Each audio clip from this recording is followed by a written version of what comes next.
প্ৰিয় বন্ধু বান্ধৱীসকল নিশ্চয় আপোনালোক ভালে আছে ভক্তি দৰ্শন অসম চেনেলে পুনৰবাৰ স্বাগতম জনাই আজি এটা আপোনালোকৰ মাজলৈ গুৰুত্বপূৰ্ণ ভিডিঅ' লৈ আহিছোঁ নিৰ্মাণৰ সময় সঠিক আৰু শুভ মাহ বাছনি কেনেকৈ কৰিব এই বিষয়ে এটা ভিডিঅ' বনাই লৈ আহিছোঁ যদি আপোনালোকে ভিডিঅ'টো ভাল পায় তেতিয়াহ'লে লাইক শ্বেয়াৰ কমেণ্ট কৰিব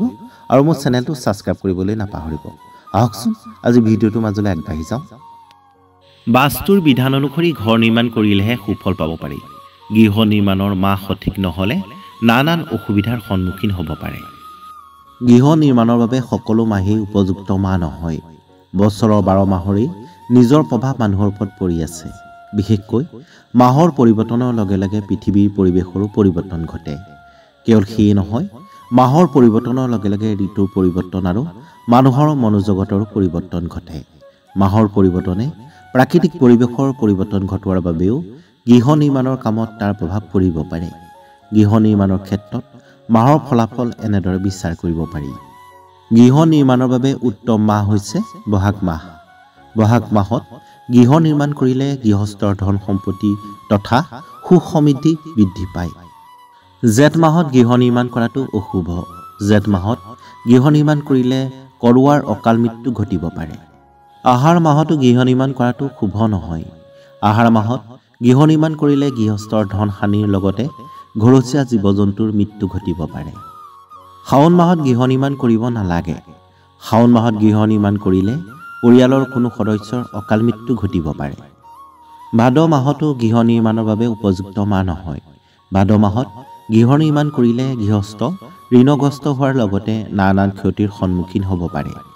আহিন মাহত গৃহ নিৰ্মাণ কৰাটো অনুচিত আহিন মাহত গৃহ নিৰ্মাণ কৰিলে গৃহস্থৰ পত্নী বিয়োগৰ যোগ থাকে কাতি মাহত গৃহ নিৰ্মাণ কৰাটো শুভ ফলদায়ক কাতি মাহত গৃহ নিৰ্মাণ কৰিলে গৃহস্থৰ সুখ সমৃদ্ধি বৃদ্ধিৰ লগতে ধন বৃদ্ধি পায় আঘোণ মাহতো গৃহ নিৰ্মাণৰ বাবে উপযুক্ত মাহ এই মাহত গৃহ নিৰ্মাণ কৰিলে ধন প্ৰাপ্তিৰ যোগ থাকে লগতে যশ বৃদ্ধি পায় পুহ মাহত গৃহ নিৰ্মাণ কৰিলে ঘৰত চুৰি হোৱাৰ ভয় থাকে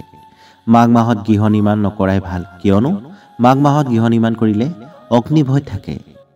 ফাগুন মাহত গৃহ নিৰ্মাণ কৰাটো উত্তম এই মাহত গৃহ নিৰ্মাণ কৰিলে পুত্ৰ লাভ হয় চ'ত মাহত গৃহ নিৰ্মাণ কৰিব নালাগে চ'ত মাহত গৃহ নিৰ্মাণ কৰিলে চুৰিৰ ভয় থাকে যদি কোনো কাৰণত অশুভ মাহতো ঘৰৰ কাম আৰম্ভ কৰিবলগীয়া হয় তেন্তে সেই মাহক দুখমুক্ত কৰি ল'ব লাগিব দুখমুক্ত মাহত যদি গৃহস্থৰ ৰাশি চক্ৰৰ অৱস্থান শুভ থাকে তেন্তে উপযুক্ত ভূমি পূজনৰ জৰিয়তে গৃহ নিৰ্মাণৰ কাম আৰম্ভ কৰিব পাৰিব বুলি বাস্তুই বিধান দিছে প্ৰিয় বন্ধু বান্ধৱীসকল আজি এই ভিডিঅ'টো যদি আপোনালোকৰ ভাল লাগিল তেতিয়াহ'লে লাইক শ্বেয়াৰ কমেণ্ট কৰিব আৰু ছাবস্ক্ৰাইব কৰিবলৈ নাপাহৰিব এনেকুৱা নতুন ভিডিঅ' আপোনালোকৰ মাজলৈ পুনৰ লৈ অনাৰ প্ৰতিশ্ৰুতিৰে আজি আপোনালোকৰ পৰা মই বিদায় লৈছোঁ ধন্যবাদ নমস্কাৰ